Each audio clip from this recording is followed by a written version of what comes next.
Hello, I'm Aaron here in the Bowtie Treasure Studio. Happy January, Happy New Year. Tonight I have this project behind me, and it's one I found at a thrift store, and I'm always lured in by these decorative fronts, and I thought this is a great canvas for this project. The crazy thing is I thought of a few projects. Usually when I work on projects, I think about ones I've already done. You know, there's only so many styles and techniques a person can do, and I've been doing this since 2016. And it's just kind of a weird how long it's been, but it seems like yesterday, but also seems like a long time. Anyways, I found a project I did May 2019, and I'm using a lot of those techniques, but I was definitely inspired by the color palette. So if you want to check that out, May 2019, probably check it out on my Facebook page. Just go to my videos, scroll down, you'll find it there. I think I'm using almost all the same colors, except for I'm changing the Peacock. I think I used cobalt blue. Cobalt blue really was a great choice. I just don't feel like using it on this one. 3 main colors, and across the top, I don't know if you can see it, you probably can't, right here, I have 3 alternate or extra colors here. I have palmetto, antebellum blue, and stormy seas. These are if I feel like I need to go darker with some of the shading and the deeper crevices of this piece. So I have these on standby. Palmetto's greener. You can see how antebellum blue is bluer. So depending on which direction you want to go, if you need a little bit darker than Peacock, you can go those directions. And if you want more of a moody, darker tone, Stormy Seas is definitely a winner for me. I like that a lot with my teal colors. But right now we're going to keep this on the brighter side, and I'm going to do more. There's 2 different directions I can go. In fact, I was checking out my Pinterest board a while ago, and I did a cabinet not long ago. In fact, I did a live with Leah Kendrick, and I used more of a dry brush approach, and I have plenty of videos on that. I'm gonna do more shading on this one, I think, with maybe just a touch of highlight in a dry brush. And I think that's gonna be the technique that we go with tonight. So I'm excited about doing that with you. We may not get all the piece demonstrated, but I definitely want to showcase the blending and how we can accentuate these panels. That's really the goal, is to highlight these panels. The hardware is a circle pull, if you will, and I want to kind of have a little bit of a glow there. That's where the golf is going to come in, but we definitely want all this to pop. Just to give you an idea of prep, I did all the good cleaning with the white lightning, and also did 2 coats of Bonding Boss. And then so far I have 1 coat of the Mermaid Tail, and that's it. So the second coat is going to be part of the blending process, and we should be all set. So I'm excited. Really don't have an exact super built-in plan, but I have a vision, and we will work it out together. How about that? And again, so stop in, say hi. Let me know if you're watching on replay as well. Let's start with an easy task, and that is the side. That's always one that's I'd like to at least, we'll call it a warm-up. How about that? Let's do this. Let's blend. We're gonna blend Peacock. Now, in my video from May 2019, I did a highlight around the middle. I'm not gonna do that. I'm gonna focus on Peacock here and here, and then we'll just keep Mermaid Tail in the middle. So, like I said, this will be our warm-up demonstration tonight. I think that'll keep it simple to get going. And I have my Dixie Belle misting bottle. This always comes in handy. And so we're just gonna give it a quick mist. It is really good to have a base coat color down, because I like to keep my paint a little bit more on the thinner side. All right, so you can see here, I'm gonna put it where I wanna start. And what we'll do is we will blend. So I'm just gonna put that there. And 3 tips I always give with blending: work quickly, keep it wet, and use the light touch. Now we're gonna go back into the Mermaid Tail, and I'm gonna go a little bit lower. This Mermaid Tail is a little bit older of a container, so I'm gonna use my misting bottle a little bit more, but it does, and this is where I'm gonna go down. If you want, go ahead and go into that color a little bit, optional. You could do a curve if you want, but I think that looks pretty good. And at this point, I'm gonna use, I really like I've talked about this before, I really like my old Oval Small, because it's kind of become a good blending brush because it's flared out. You can use a mini or whatever. Let me just even use an old mini brush. And I'm gonna use, let's wet it down and light touch. This is the light touch. Just fading that down. And I have a wet rag here to discharge some of the extra color. That light touch, what you're doing when you're doing a light touch is you're letting those thousands of bristles create kind of a non-brush stroke looking finish. So that's one direction. Let's do the bottom now. So back into my Peacock. Before I forget, I will tell you that I have sanded the top of this and taped it off and put a piece of cardboard at the top. The top is to be determined, meaning I don't know if I'm going to stain the top yet or paint the top. Oftentimes I'll go that technique just because oftentimes when I'm painting these things, I don't know what finish I'm going to do until all my boss is done. And I thought about doing a stained top like an espresso or something, but I don't know that espresso or a dark stain is going to look good with this color. I thought maybe even doing a white, kind of whitewash kind of. So I'm not sure yet, and I still may paint it. Now keep in mind, I don't want to get misting up here. So don't be vigorous with that misting because you'll leave spots on your chalk paint. I'm just using it a little bit more than normal because my Mermaid Tail is a little drier than normal, a little thicker. So here I'm going into my paint, not too far. I don't want to get all that into my brush. That's why you have a blending brush. We'll go back to it. We've been using a mini for blending. So here, light touch, you don't want to scrape that paint. You just want to slightly mix it together. Now I can see I've got a little bit of, you may have to come back and touch up the Peacock where it's pure because you only did one coat. But isn't that pretty? I think that color combination is fantastic. I will put, well, let's go ahead and do it since we're demonstrating. I'm not gonna bore you with painting all the feet, but just so we can get a complete vision. I am painting the underside, but I don't want to be a contortionist and show you how I'm getting underneath the side. But this is why I put this on top of a table, is because there's no way I'm going to work on a floor painting the underside of this. So again, I would just get underneath here, just so it's not so originally plain.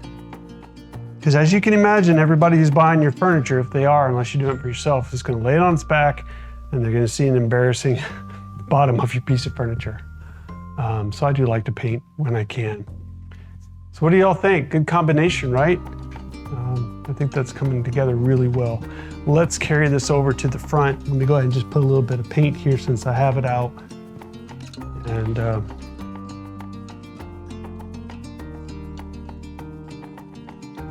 I always get intimidated, not intimidated, but it's always funny to go back and watch some of my lives from, let's say 2018, 2019. Around that time, I believe I was more of a retailer than I was a content creator. So you might see me using non-Dixie Belle products, but anyways, that was back in the days when I was painting. I was using a cell phone for my lives and the audio wasn't great, the lighting was horrible. I was painting in my living room, so if you've been there, you know what I'm talking about. But that was a while back. Okay, so far so good. Now keep in mind, let me just show you. I also used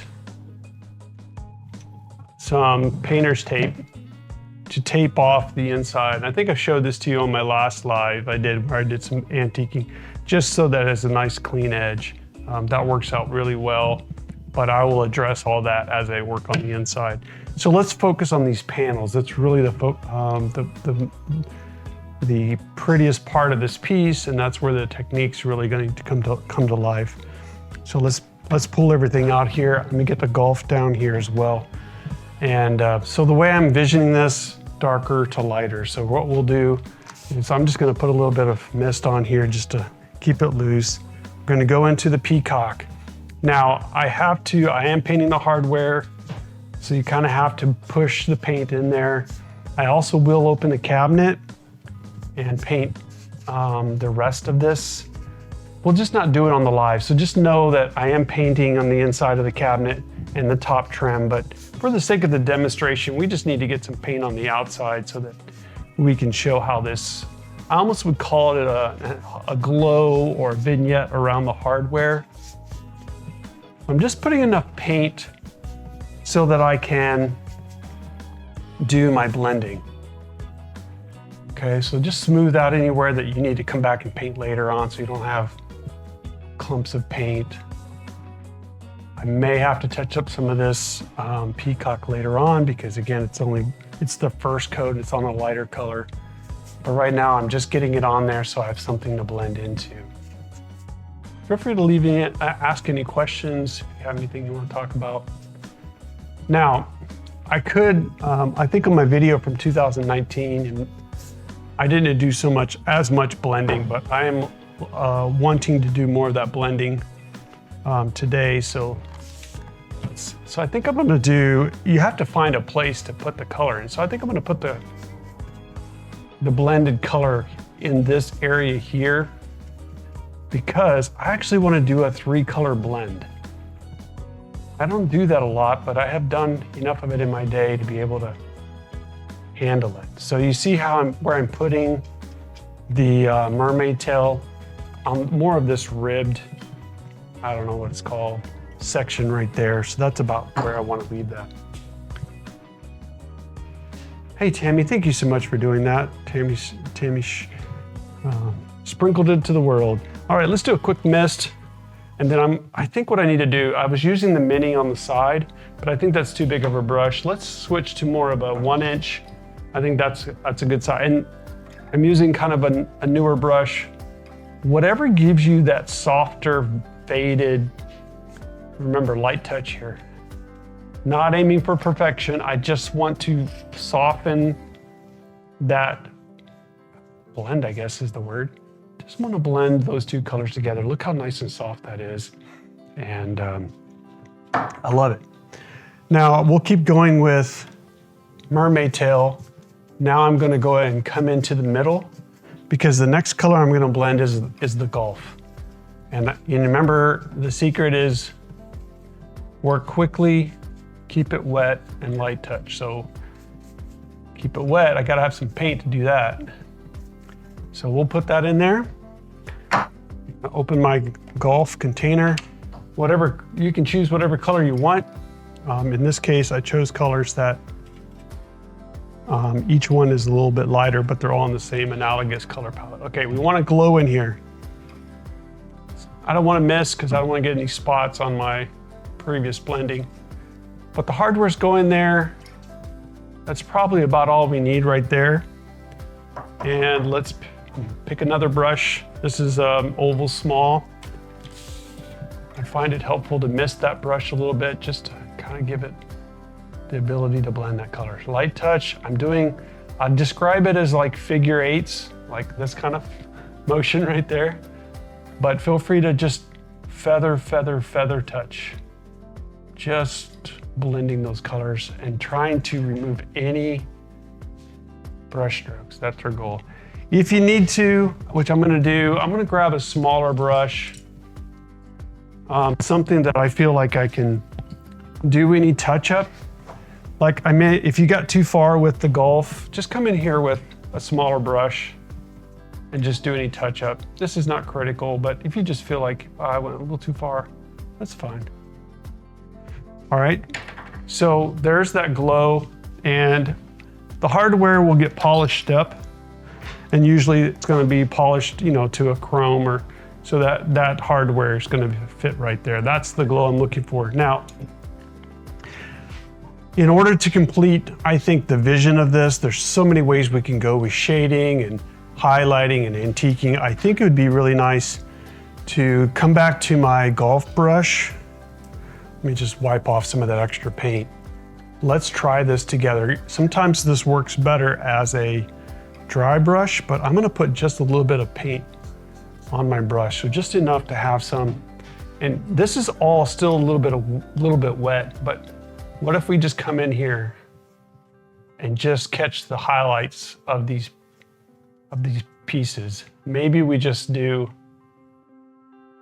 this floret, or I don't know. You could come down the sides if you want. All of this can be painted over if it doesn't quite work. Let's put it on the bottom as well. Notice how flat my brush is. You know, maybe you go sideways, you're just catching that edge. And I mentioned before, this could be a different color than what I'm using. Just something like that. Once again, I can see a couple areas that I went a little too far. I'm just touching up, light touch. Don't want to go into the blending, but maybe what I just did could be a little bit of a smaller brush, so that probably is something I might try. Now, something I could also try here is if it's too much, we can soften it up. I'm gonna try that. I'm not sure if I can do it. So this is another clean, flat medium. Just wanna, very light touch, maybe 5%. Just softening that a little bit into the paint. So it's not so dry brush, but just a little bit. This is the experiment part. I don't know if it's exactly what I want it to look like, but you won't know till you try. But get that figured out on this panel, right? I mean, don't do 4 and then go, it's not working. But you're seeing it as much practice as I'm seeing it. And I think that's working pretty well. So those are the steps I think I'm liking. Now, if you wanted to, you could take that technique and highlight more of the edges and stuff. But and the other thing that we could even try is some gilding wax, whether it's bronze or gold. But look how much dramatic. And let me pull you in on that. Let me switch my views real quick. Hey, Betsy, good to see you. So if we pull you in on the highlight, you can see maybe a little bit just because of the glare, how that's working. And then down below, just more of that highlight. Just enough to give it a highlight. Now, of course, there'll be a natural highlight from the lighting once this is top coated, but I just gave it a little bit more. Now, if I wanted to, I mentioned those darker colors like Stormy Seas, Palmetto, Antebellum. How could those play a role too? So what you could do here is take a small brush and you can run that paint into the darker crevices and really pop these shadows out. But it's just going to become more and more layering, and that's going to be up to you as far as how far you want to take that. And it's one of those things, honestly, you could wait until the next day, let this dry, finish all the panels, and then just ask yourself, is there enough? An example, you could even put it down in here and not anywhere else. It just depends on how much you want these decorative elements to pop. And right now I'm going for more, when I say coastal, it doesn't usually get a lot of like grungy or age to it.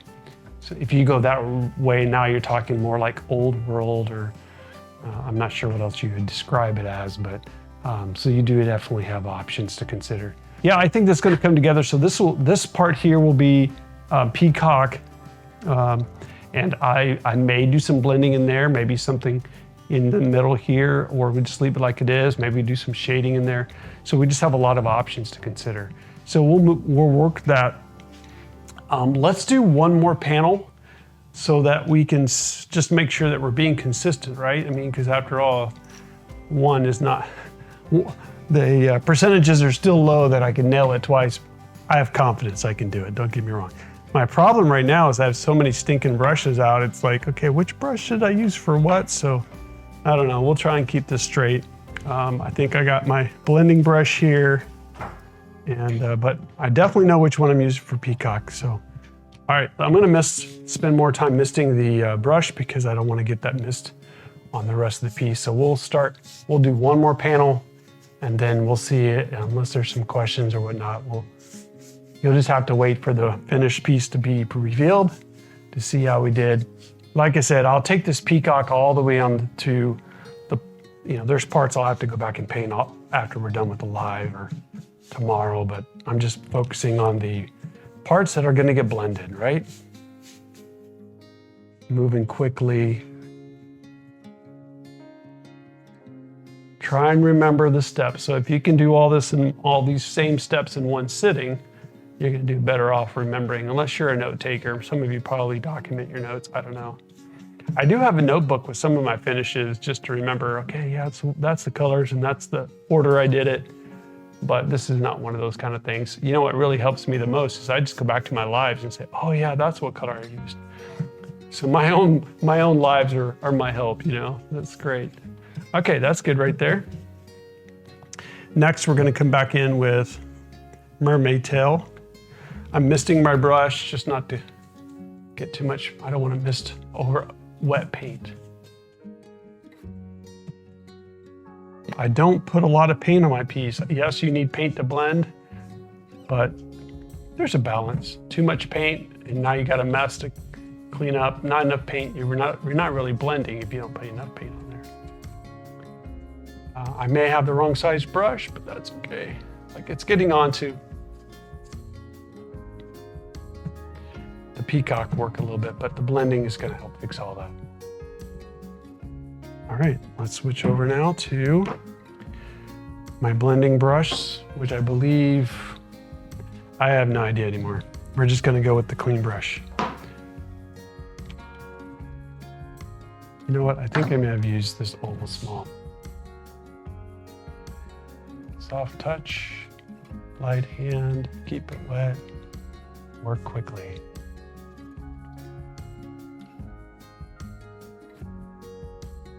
Fortunately, I have an example right to the right of this one so I can see how I'm doing comparatively wise. And that usually works. That's very helpful, right? All right, now we need to go back with our Mermaid Tail because we need to blend the other color. So let me move this screw. Because we got one more blending to do and we'll have this right side done. So far we blended the side and we blended these panels and I'm excited that the technique's coming together. If I were to give you one more thought to think about, if you need a pop of color, like a complement, with these colors I've used yellow tones and they work really well. If you need like if you're doing a boho design, a pop of yellow would be really nice.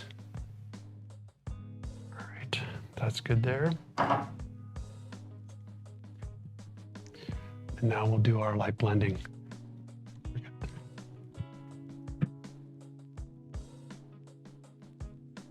I always love it when I get the hardware polish, and I use Barkeeper's Friend to polish my hardware usually. Sometimes I'll bust out my Dremel tool and some buffing compound if it really needs a more aggressive polish, and that what happens, friends, is that polished hardware becomes a complement color too, because it's usually gold or bronze, and those reddish warm tones really stand off on these cool colors. So that's kind of a little bit behind of why I go that route.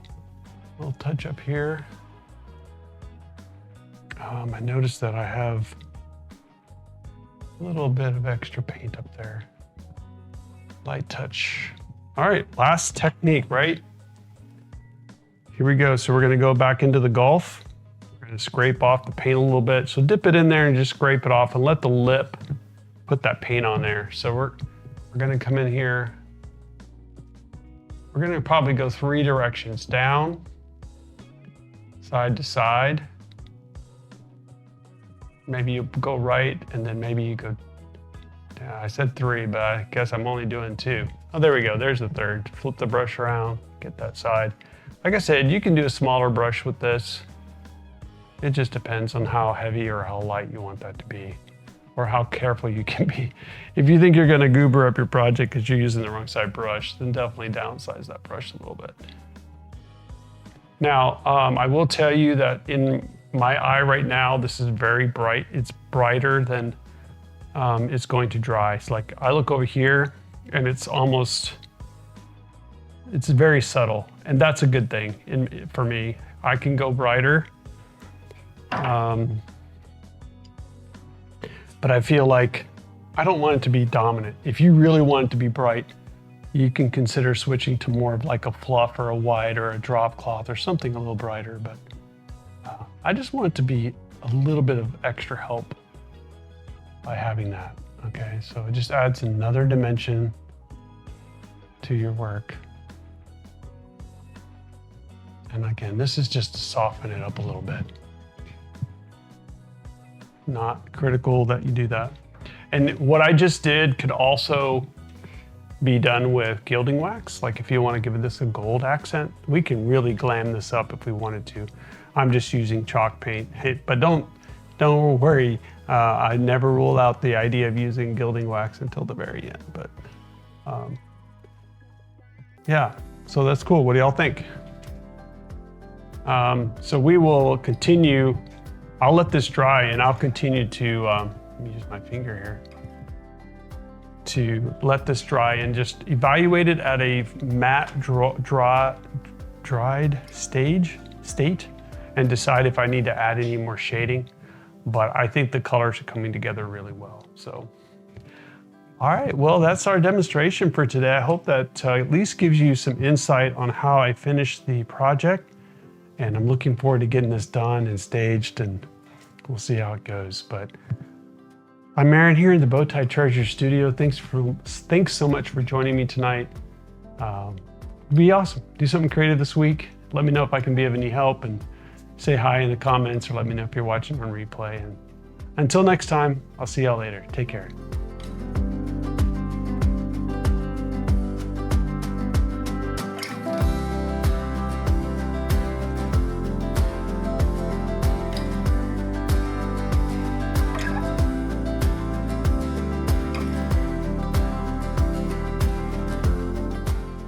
That's the end of the show. Make sure you subscribe and ring the bell before you go. Bye.